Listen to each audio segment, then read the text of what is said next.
News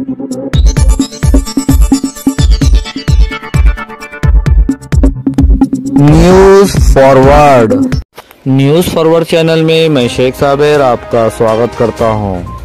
आज की बड़ी खबर, कल से हो रही बारिश के बाद जाफराबाद तालुका की पूर्णा नदी और तालुका में मौजूद दीगर नदियां बह रही है। 3 महीने के बाद पहली बार आया पूर्णा नदी को पानी। देखिए न्यूज़ फॉरवर्ड की पूरी रिपोर्ट।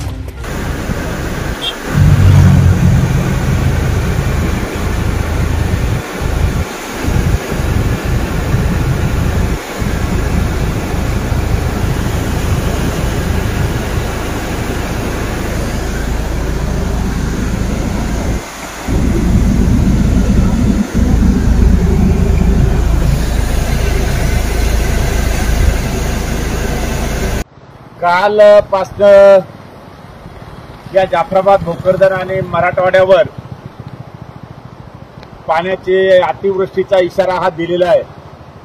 माझं जाफराबाद भोकरदन तालुक्यातील तमाम सर्व जाती धर्मातील लोकांना हात जोडून विनंती आहे की या 3-4 दिवसामध्ये नदी नाले जे काही आपले जनावरं असतील, ते आपले मुलं असतील, छोटे मुली असतील, त्यांना सर्वांना सूचना देणं गरजेचे आई वडिलांनी की नदीच्या काठावर जाऊ नये, नाल्यामध्ये उतरू नये।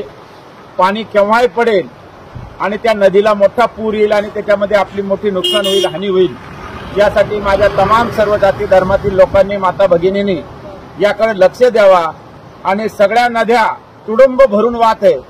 मग आपल्या तालुक्यातले खडकपूर्णा धरण असेल, त्यानंतर दुसरं महत्वाचं धरण पूर्णा नदी असेल, गिरजा नदी असेल, त्यानंतर दानापूरचं धरण असेल, तिकडे जर बघितलं तर सेलूचं धरण असेल, तिकडे खाली गेले तर धाडचं धरण असेल, आमच्याकडे गेले तर चांदाई असेल, बाणेगाव असेल, पिंपळगाव, शेरमुलकी, सुतार असेल, हे सर्व धरणं भरलेले आहे।